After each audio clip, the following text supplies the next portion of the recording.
le Rajasthan, un désert de l'Inde. Le Thar au sable brûlant et aux conditions climatiques extrêmes.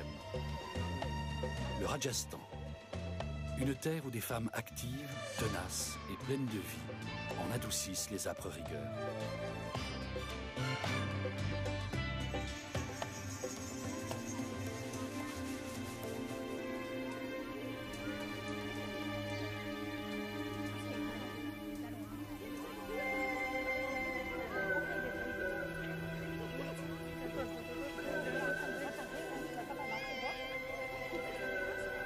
Le Thar est un désert de dunes pouvant atteindre jusqu'à 150 mètres de hauteur et piqueté d'une végétation très clairsemée.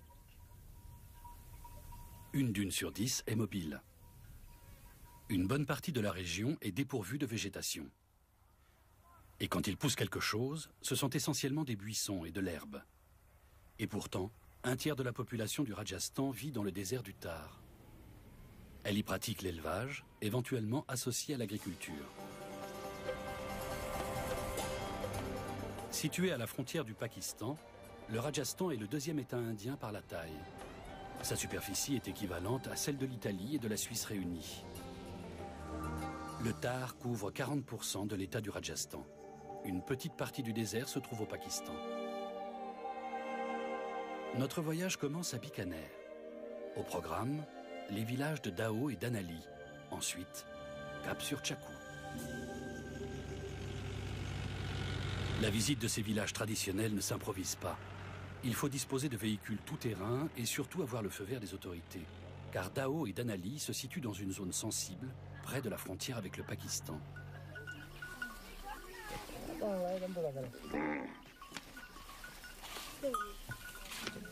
Dao, 700 habitants.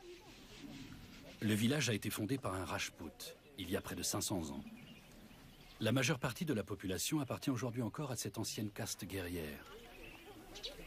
Les autres familles sont des Soutars ou des Chamars. Les Indiens ne se divisent pas en tribus, mais en castes. Les Rajputs sont en haut de l'échelle.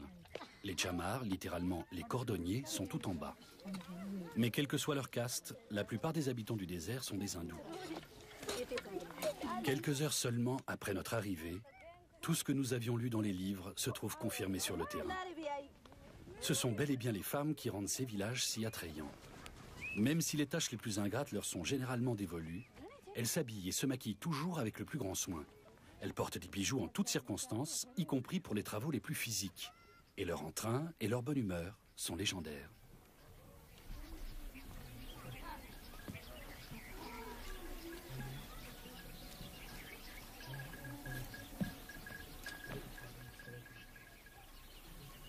Shanti Devi a 43 ans.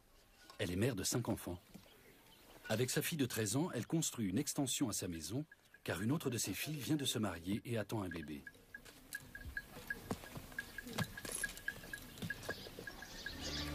Depuis quelques années, Dao a l'électricité 1 heure par jour. Les téléviseurs et les téléphones portables ne font pas encore partie du quotidien.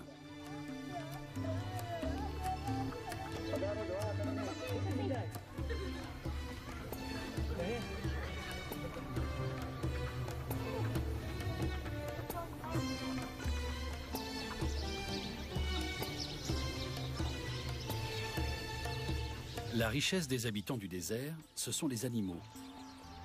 Dans cette zone, il est impossible de pratiquer l'agriculture. Les familles de Dao possèdent 650 vaches, 15 000 chèvres et moutons et environ 250 chameaux. L'élevage et le soin des chameaux sont l'affaire des hommes. Au sens strict, il s'agit de dromadaires. Ces animaux sont indispensables à la survie des habitants du désert. Comme tous les Rajputs, Gujan Singh et Govesdam Ram portent une tunique blanche et un turban bigarré. Ils lavent régulièrement les chameaux malgré la pénurie d'eau, notamment pour les débarrasser des parasites.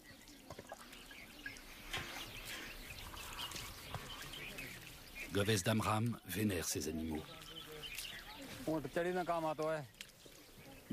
Les chameaux boivent très peu d'eau, mais ils nous donnent beaucoup de lait. Nous utilisons leur poil et leur peau. Nous vendons parfois certaines bêtes, les plus jeunes surtout. Le fumier de chameau sert à construire des maisons. C'est aussi un combustible. Et il faut dire que les chameaux sont de merveilleuses montures et des bêtes de somme. Nous les vénérons. Les chameaux sont comme les hélicoptères que l'on voit dans le ciel, au-dessus du désert. Sauf qu'ils sont bien plus précieux.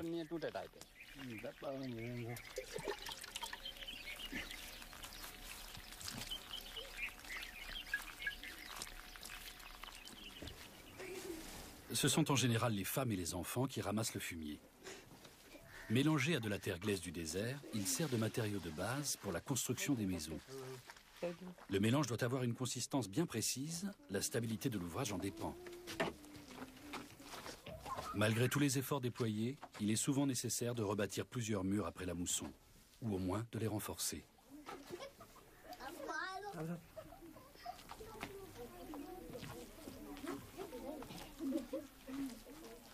Quelle que soit leur tribu ou leur caste, les femmes mariées ne se montrent en public que voilées. C'est la tradition dans le désert du Thar. Pour nous, elles ont accepté de faire une exception. Nous avons donc pu les voir, puis les filmer à visage découvert. Mais pour cela, il a fallu renvoyer tous les hommes indiens, qu'ils soient du village ou d'une autre région de l'Inde, tout comme nos interprètes.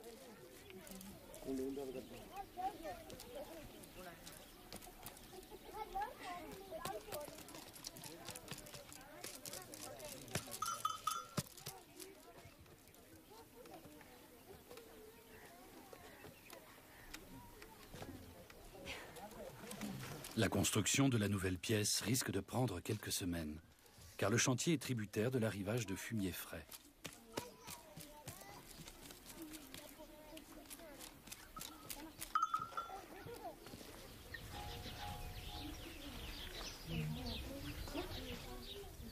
Les décorations ornant les façades ou les cours intérieures des maisons viennent rompre la monotonie du désert. Ce travail, sans cesse recommencé, est également réservé aux femmes ou aux jeunes filles. Les motifs les plus courants sont les fleurs et les oiseaux.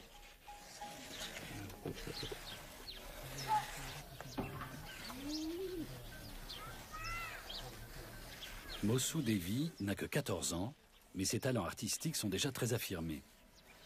Depuis 2 ans, elle s'occupe à elle seule de la décoration de la maison de ses parents. Après avoir fait une ébauche à la craie, elle s'apprête à poser la couleur.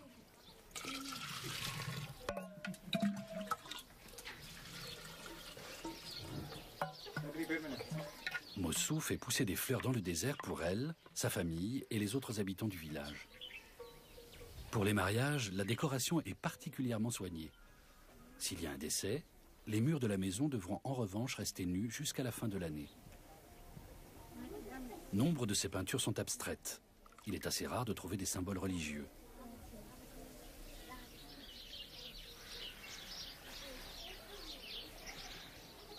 Mossou transpire. Il fait chaud dans le désert du Thar, bien 50 degrés au soleil. Mossou n'a pas seulement été formé par sa mère.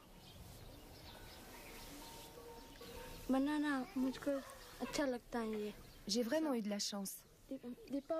Une de mes institutrices trouvait ça formidable que je m'intéresse à la décoration des maisons. Et elle m'a appris plein de choses. Elle m'a montré que c'est très important de bien se préparer avant. C'était une artiste, une vraie. Mossou Devi, une jeune princesse du désert, aimant sa culture et soucieuse de la préserver.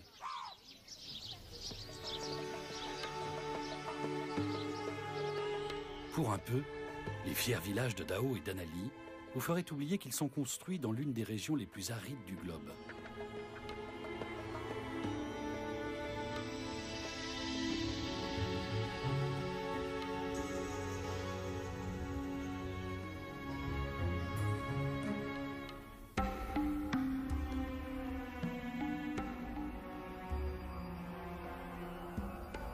Le désert du Thar peut aussi se montrer impitoyable. S'il ne pleut pas au moins une fois par an en quantité suffisante, la vie des hommes et des animaux ne tient plus qu'à un fil.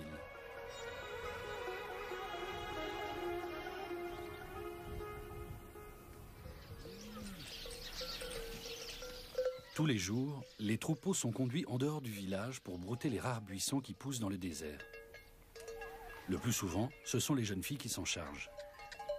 Les animaux ne trouvent pas d'eau ici. C'est pour cette raison que le soir, ils reviennent presque toujours au village.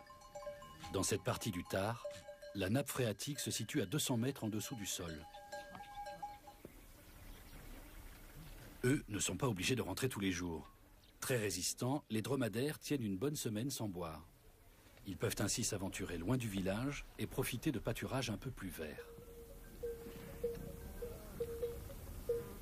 Ces animaux, à l'allure un peu hautaine, ne sont pas près de disparaître du paysage, car les habitants du désert auraient bien du mal à s'en passer.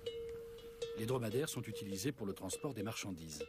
Grâce à eux, pas de problème d'essence ni de réparation. Sur les quelques 110 000 dromadaires estimés en Inde, 80 000 vivraient au Rajasthan, en particulier dans le désert du Thar. Les dromadaires sont parfaitement adaptés à la vie dans le désert. Ils ne commencent à transpirer qu'à partir de 43 degrés. Ils ont de larges sols, ce qui les empêche de trop s'enfoncer dans le sable.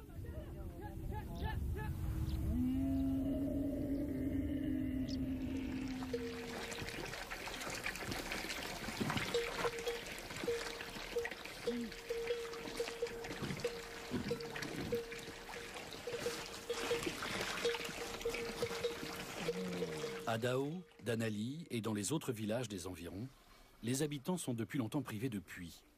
Le niveau de la nappe phréatique a trop baissé au cours de ces dernières décennies.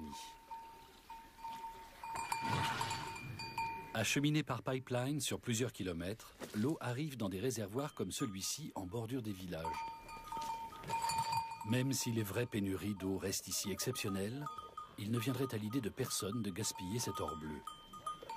Il est vrai que chaque famille doit payer pour l'eau qu'elle consomme. Chacun de ces sacs a une contenance de 200 litres. L'eau est transvasée dans des réservoirs plus petits près des habitations.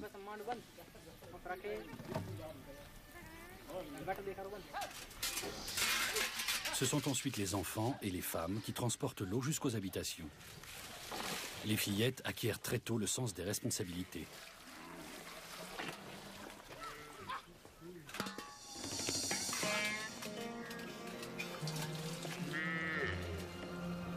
Mostse a 11 ans, Groshna 8 et Tchagou 6. C'est tout juste si leurs bras sont assez longs pour maintenir correctement le récipient sur leur tête.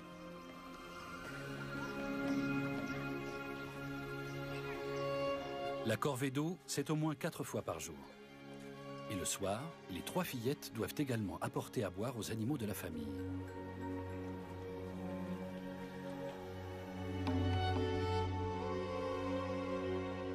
Les maisons, aussi richement décorées, ne sont plus forcément la norme.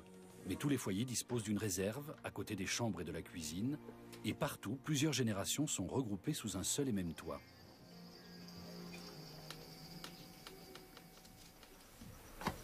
Le régime alimentaire des habitants du désert n'est pas très varié. À l'exception de la viande, qui ne figure d'ailleurs que très rarement au menu, tout doit être acheté ou échangé. Le riz, les légumes et aussi le mil qui sert à la confection du rôti, la galette de pain traditionnelle. Luni Devi est la belle-fille de Radha Devi, qui a élevé 3 filles et 2 fils. Comme toutes les mères du désert, elle a demandé au Dieu de lui donner des belles-filles travailleuses, capables de l'aider à porter le fardeau du quotidien.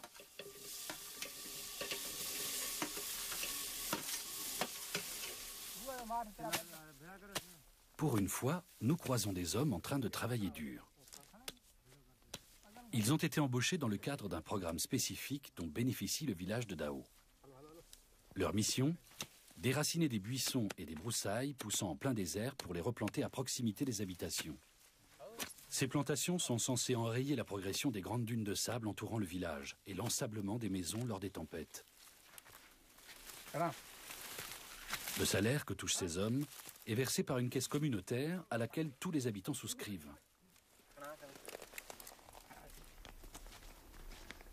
2 heures de marche à travers le désert, et ce, au moins une fois tous les 3 mois. Car les broussailles sont régulièrement arrachées par les tempêtes, et sans eau, elles poussent difficilement.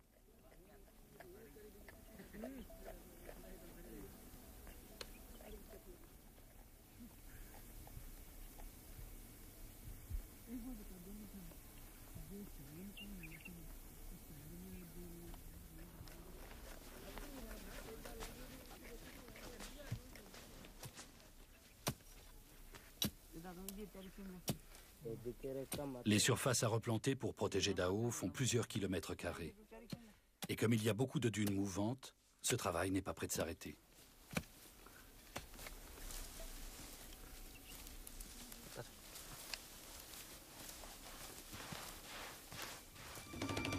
Le désert du Thar, version carte postale.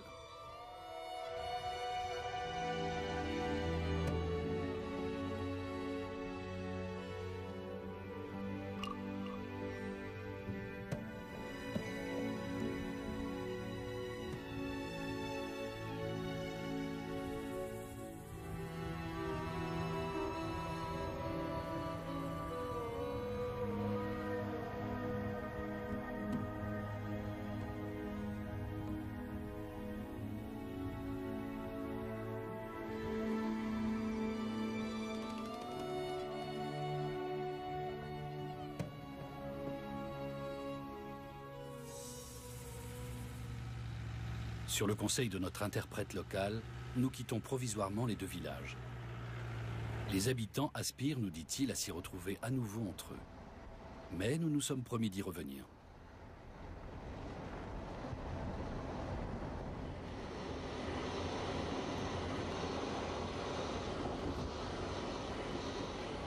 Nous parcourons une centaine de kilomètres en direction de l'est. Dans cette zone, un peu plus riche en eau, les habitants ont la possibilité de pratiquer l'agriculture, en plus de l'élevage. Chakou, un village d'1 millier d'habitants. Les fermes, qui regroupent chacune plusieurs petites huttes, sont très dispersées. La coutume veut cependant qu'il y ait toujours 3 ou 4 familles dans un voisinage immédiat, avec suffisamment de terre alentour pour y planter des céréales ou des légumes.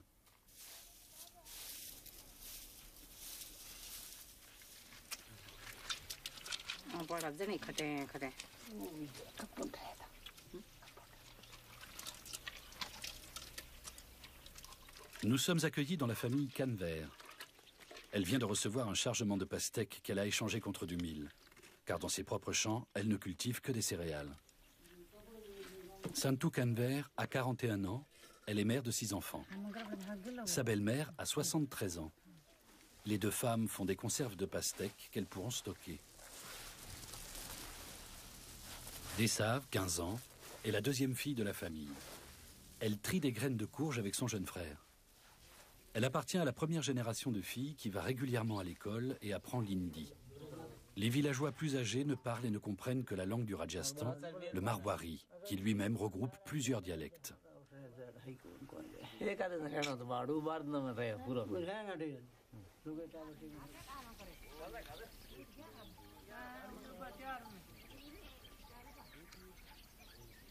Dans les zones désertiques où se pratique l'agriculture, la répartition des tâches entre hommes et femmes est un peu plus équitable.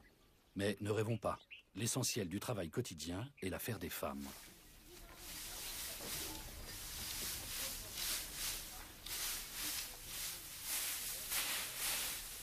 Voici Prem Canver, 45 ans. Il est devenu chef de famille il y a 6 mois après le décès de son père. La veuve Gravert part souvent se promener seule avec les bêtes.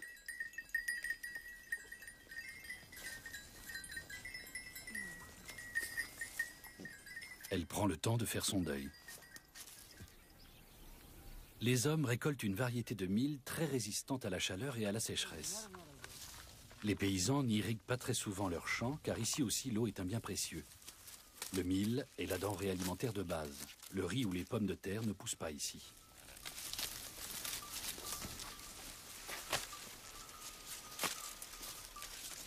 Les paysans de Chakou, comme la plupart des habitants peuplant ces villages du Thar, subviennent à l'ensemble de leurs besoins. Leur culture ne génère pas d'excédent à vendre. Aussi vivent-ils en harmonie avec la nature, mais sans le moindre luxe. Et pourtant, ils semblent satisfaits de leur sort. Tan Canver, 40 ans, parle au nom de tous les siens. Nous sommes une assez grande famille. Mais ce n'est pas un problème, car nous avons aussi suffisamment de terre pour nourrir tout le monde. Depuis quelques années, nous avons quelques heures d'électricité dans la journée. Et le grand luxe, c'est que nous pouvons maintenant aussi téléphoner. Nos enfants vont à l'école pas très loin d'ici. C'est une bonne école. Ils apprennent même l'anglais. Bref, nous sommes tous très contents. C'est sûr, s'il y avait plus de pluie, on pourrait étendre nos cultures et gagner un peu d'argent. Mais ça ne dépend pas de nous. Dans le désert du Thar, l'élevage est plus qu'un simple complément à l'agriculture. Outre le lait, les bêtes fournissent du fumier qui sert d'engrais naturel pour les champs. Et la vente des animaux est le plus souvent la seule source de revenus pour les familles. Tchakou ne fait pas exception à la règle.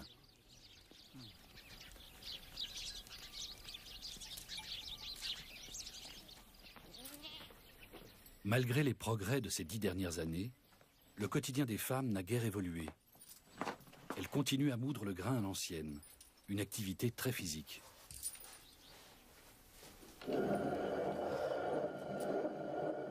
Balou Canver a 38 ans et est mère de 4 enfants. Originaire d'un village voisin, elle s'est installée ici après son mariage. Un mariage arrangé, comme la plupart des unions en Inde. Balou n'a rencontré son mari que quelques jours avant la noce.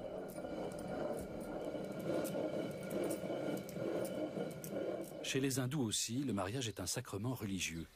Il peut être rompu, mais c'est très mal vu. Au moins 2 fois par jour, Ban Canver fait des rôtis. Ces délicieuses galettes de pain sont servies à tous les repas. Dans la 3e famille vit la doyenne de Tchakou, Ratan Canver, qui a plus de 100 ans. Elle n'a pas voulu être filmée en gros plan, ce que Raj et Sayer Canver ont accepté. Dans cette partie du désert aussi, les femmes sont de véritables héroïnes du quotidien. Elles servent leurs maris et leurs beaux-parents. Elles élèvent les enfants, s'occupent des bêtes. Malgré ces conditions de vie difficiles, ou bien grâce à elles peut-être, elles sont fortes, en pleine santé, et surtout elles allient beauté et dignité. De vraies princesses. Elles ont aussi un sens de l'esthétique très affirmé. Elles couvrent leur maison de symboles. Il y en a même sur les sols des fermes. Une œuvre d'art sans cesse recommencée, après la mousson ou à l'occasion d'une des nombreuses fêtes.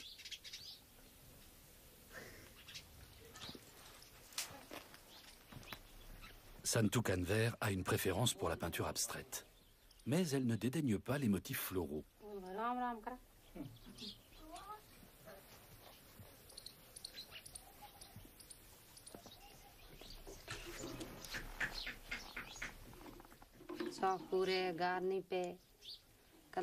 Personne ne m'a jamais vraiment appris à dessiner.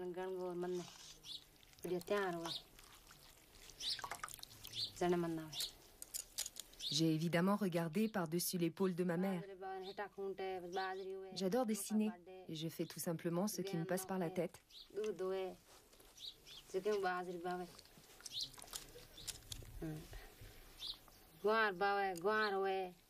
S'il y a une fête religieuse, j'utilise les motifs adaptés à une telle occasion. Là, je suis en train de rafraîchir cette œuvre. Pour moi, c'est un arbre de vie.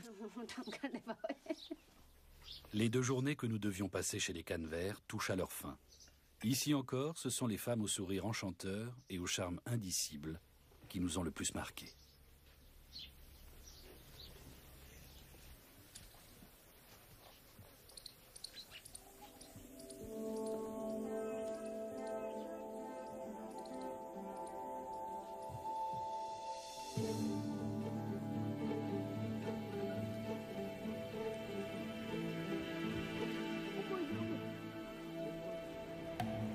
Il faut reprendre la voiture, parcourir à nouveau une centaine de kilomètres à travers cet espace qui semble infini. Heureusement, de nombreuses routes, même les plus petites, ont été asphaltées au début des années 2000, dans le cadre d'un programme gouvernemental destiné à améliorer les infrastructures du désert du Thar. Prochaine destination, Jodhpur, au centre du Rajasthan et à la limite du désert du Thar. Cette ville d'1 million d'habitants a 2 emblèmes. Le palais du Maharaja, reconverti en hôtel de luxe, et la forteresse du XVe siècle. Si l'on fait abstraction des dromadaires, Jodhpur ressemble à toutes les autres grandes villes indiennes.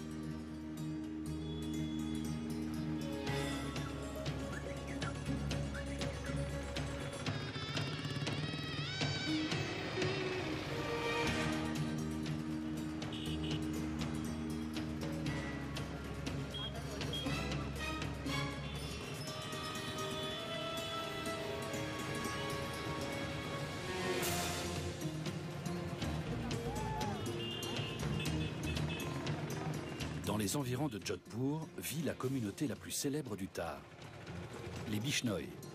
Ils sont aussi appelés les écologistes du désert. Ils sont au 2e rang dans la hiérarchie des castes du Rajasthan, juste après les brahmanes, la caste des prêtres et des moines. Les Bishnoi vivent depuis toujours de l'agriculture et de l'élevage. Leurs villages ne sont donc pas installés au cœur du désert de sable. Nous arrivons à Tepadi, 150 habitants, 16 maisons. Les Bishnoi sont des hindous. Ils suivent en outre une série de commandements tirés d'une doctrine du XVe siècle. Ces règles, édictées par Jambeshwar, simple berger de son état, sont au nombre de 29, comme le nom de la communauté, Bish signifiant 20 et Noi 9.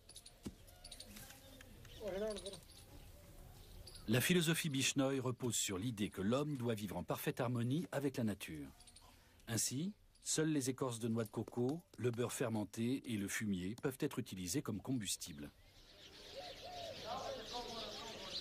Autre précepte Bishnoi, ne détruis pas d'arbres verts, ne tue pas d'animaux, ne mange pas de viande, ne fume pas d'opium, ne bois pas d'alcool.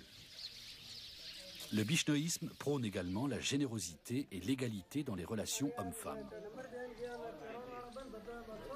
Et cela se répercute sur l'allure des femmes. Elles sont sûres d'elles-mêmes, elles portent des vêtements colorés, bijoux et maquillage agrémentent le tout. Leur charme et leur joie de vivre dépassent de loin celle des hommes. Elles ne sont pas nobles, elles sont plus que cela. Ce sont les femmes surtout qui entretiennent la culture bishnoi. Soucieuses de la protection de l'environnement, elles sont aussi nombreuses à s'engager en politique, que ce soit au niveau local ou régional.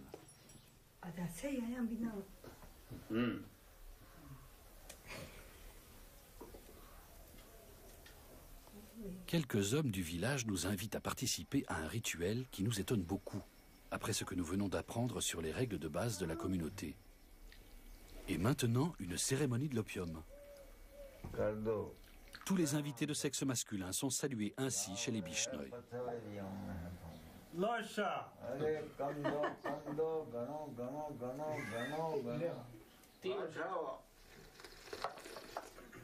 Ils cultivent eux-mêmes l'opium. C'est interdit, mais le pouvoir ferme les yeux sur ces pratiques. Chaque participant doit boire à 3 reprises de ce mélange d'opium et d'eau. Et c'est là aussi que s'arrête l'égalité entre les sexes, car les femmes ne sont pas conviées à ce rituel. Pour Balaram et les autres hommes, cela va de soi.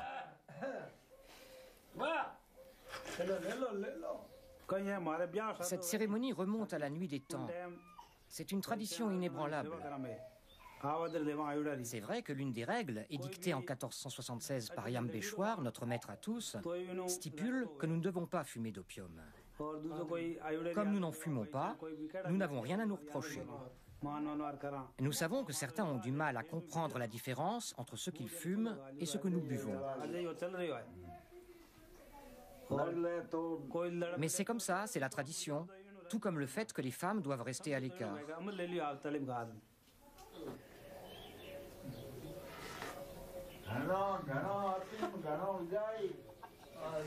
Les Bishnoi sont des agriculteurs.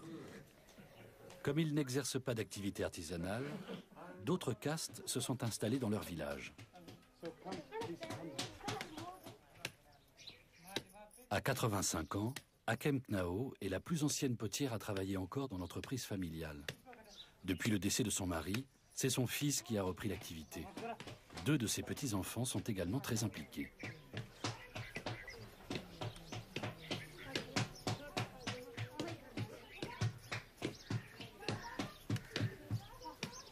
Smiley Knao a 52 ans. Il a appris ce métier ancestral avec son père et son grand-père. Il est musulman, comme presque tous les membres de la caste des Kamars. 3 à 4 000 pots sortent chaque année de sa petite entreprise. Ils sont vendus dans des magasins ou sur des marchés, sur un périmètre relativement large. Même si les récipients en plastique s'imposent un peu partout depuis quelques années, Smilek Nao n'est pas inquiet pour son avenir professionnel et celui de ses enfants.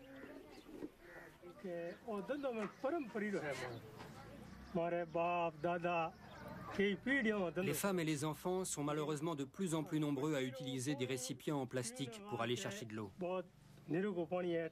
Ça se comprend d'ailleurs. Le plastique, c'est léger, ça ne se casse pas. Mais dès qu'ils arrivent à la maison, ils versent l'eau dans des jarres en terre pour qu'elle reste fraîche plus longtemps.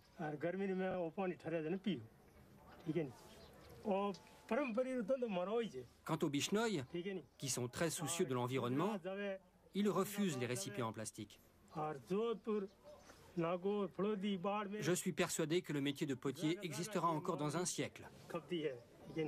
Je n'ai pas peur de l'avenir.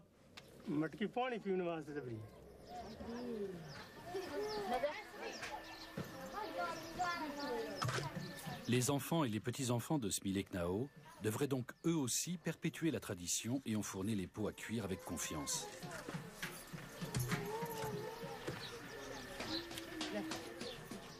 Prendre un bain tous les matins, veiller à la propreté du corps et de l'esprit. Voici 2 autres préceptes édictés par Jambeshwar, il y a plus de 500 ans. Malgré le manque d'eau, les Bishnoi apprennent pourtant dès leur plus tendre enfance à respecter ces règles. Mais ici, comme sous nos latitudes, il faut déployer des trésors de persuasion pour que les tout-petits acceptent de se laver.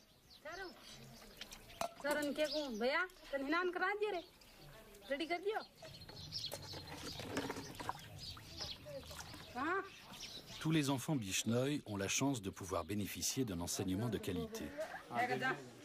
Même dans les petites localités, les écoles sont équipées de manière exemplaire. La scolarité, pour tous, est une évidence au sein de la communauté et les enfants en difficulté sont aidés en cas de besoin. La journée commence par une prière commune dans la cour.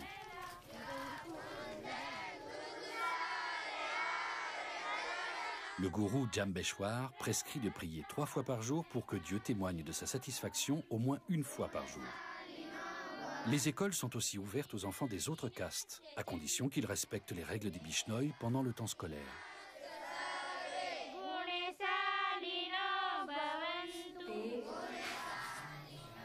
Après une courte période d'adaptation, l'enseignement se fait en hindi. À partir du cours préparatoire, les élèves ont aussi la possibilité d'apprendre l'anglais. Au sein de leur famille, ils continuent cependant à parler le marwari, la langue du Rajasthan.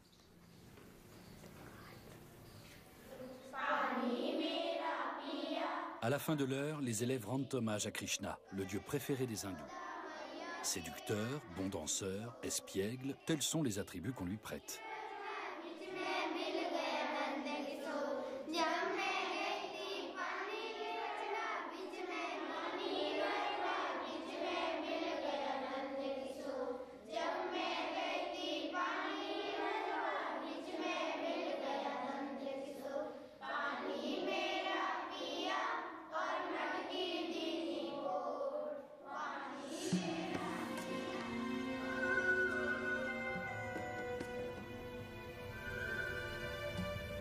Ne détruis jamais un arbre vert. Depuis près de 3 siècles, la notoriété de la communauté Bishnoi doit beaucoup à ce précepte. En 1730, le Maharaja envoyait ses soldats abattre des milliers d'arbres non loin des villages Bishnoi. L'objectif était d'y construire des casernes. Protégeant les arbres de leur corps, les habitants essayèrent de s'opposer à l'abattage. Mais les soldats poursuivirent leur besogne, tranchant sans distinction arbres et Bishnoi. Bilan du carnage, 363 morts et de nombreux blessés graves.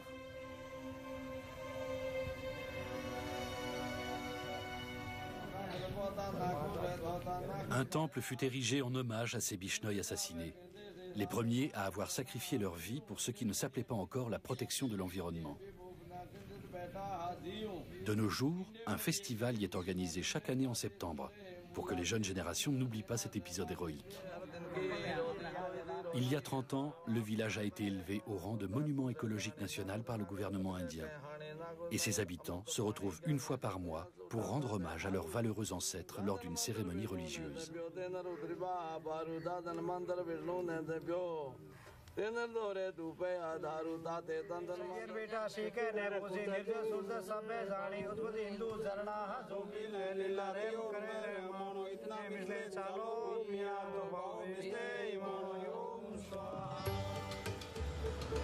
Très impressionnés, nous quittons la communauté Bishnoi et roulons à nouveau en direction de l'ouest. Notre prochaine étape est Jaisalmer, la ville la plus célèbre du désert du Thar. Sa forteresse est la deuxième au Rajasthan par son ancienneté. Érigée sur une colline de 80 mètres de haut, elle surplombe fièrement le désert alentour. 5000 habitants vivent dans son enceinte. Plus vaste est la ville construite en contrebas. Ses 40 milliers d'habitants forment un mélange chatoyant de population. C'est ici que les habitants des villages environnants et les touristes du monde entier font leurs emplettes.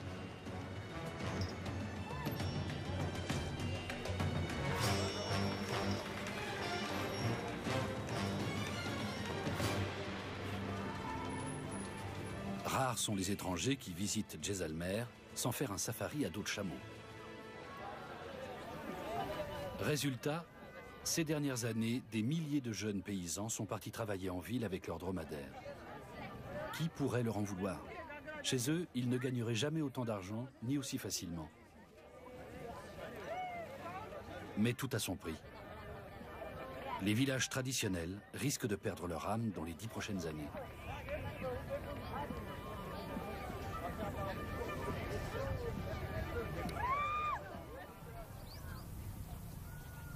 La bourgade de Kouri est déjà sur une mauvaise pente.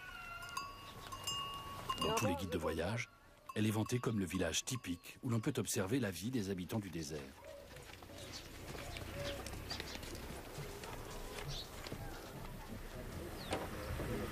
Hôtels et villages de toile font partie aujourd'hui du paysage. Une évolution qui, sur le court terme, va apporter richesse et prospérité à quelques privilégiés, mais qui, au fil du temps, risque de brouiller les repères culturels et identitaires. Disney World à la mode indienne.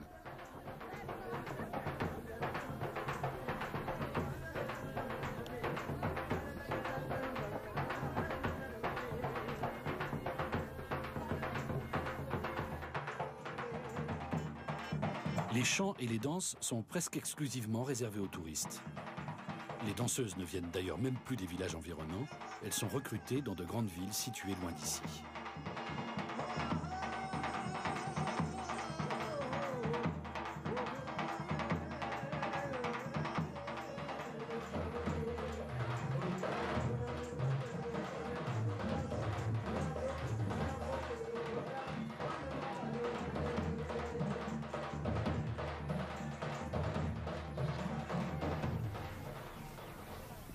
Dans ces conditions, la culture traditionnelle des habitants du désert peut-elle encore survivre? Si elle perdure, ce sera sans doute uniquement dans des régions qui, pour des raisons politiques, sont restées à l'écart du tourisme, parce qu'elles se trouvent à la frontière pakistanaise, comme Dao et Danali.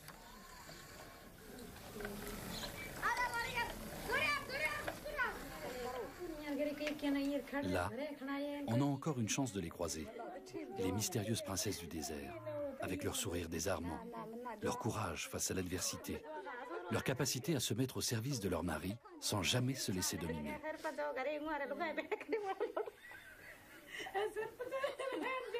Par conviction, Diya Devi entend transmettre toutes ses valeurs et ses vertus à ses enfants.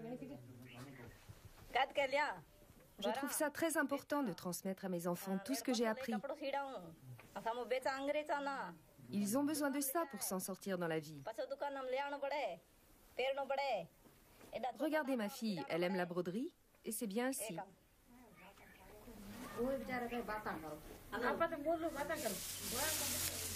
Les villages de Dao et d'Anali existent depuis près de 5 siècles. Leur fondateur, le Rajput Raidar Singh Pati. Nous avons retrouvé un de ses descendants directs à la 24e génération, Vijay Singh Pati, 86 ans. Le village a beaucoup changé au cours de ces 10 dernières années. Ça ne se voit pas forcément, mais c'est dans l'air. Autrefois, il n'y avait pas du tout d'argent ici. Aujourd'hui, tout tourne autour de ça. Du coup, on a vu apparaître des sentiments qui nous étaient totalement inconnus, comme l'envie et la jalousie. Avant, les problèmes du village se réglaient en commun. C'est fini tout ça. L'égoïsme prospère, les gens espèrent tout acheter avec de l'argent. Il n'y a plus d'entraide. Chaque famille cherche à préserver ses petits privilèges. Je trouve ça triste. Pour l'instant, Vijay Singh Pati peut encore transmettre d'autres valeurs à ses enfants et à ses petits-enfants. Mais pour combien de temps encore? Il reste heureusement des femmes dans le désert du Thar qui entendent donner à leurs filles tout ce dont elles auront besoin pour être armées dans la vie, comme le sens de ce qui est beau. Pour cette mère de 35 ans, avec 4 enfants, il est impensable qu'une maison ne soit pas décorée.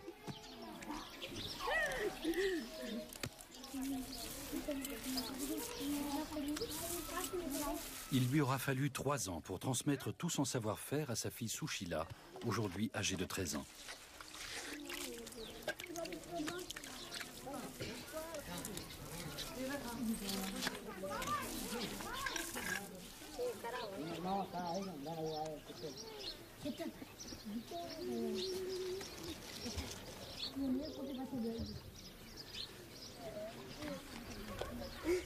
Sushila n'a besoin que de quelques heures pour décorer les murs extérieurs de la maison de ses parents jusqu'à la prochaine saison des pluies.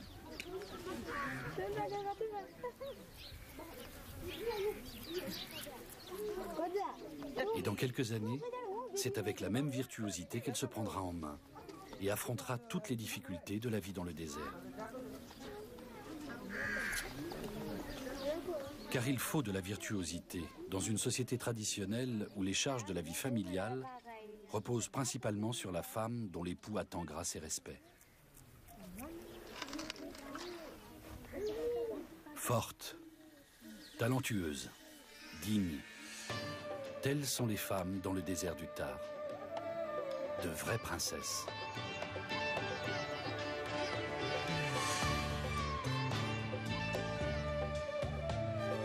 Beschäftigt uns und viele Höhlenforscher das Geheimnis vom Verschwinden eines Flusses. Die schwarze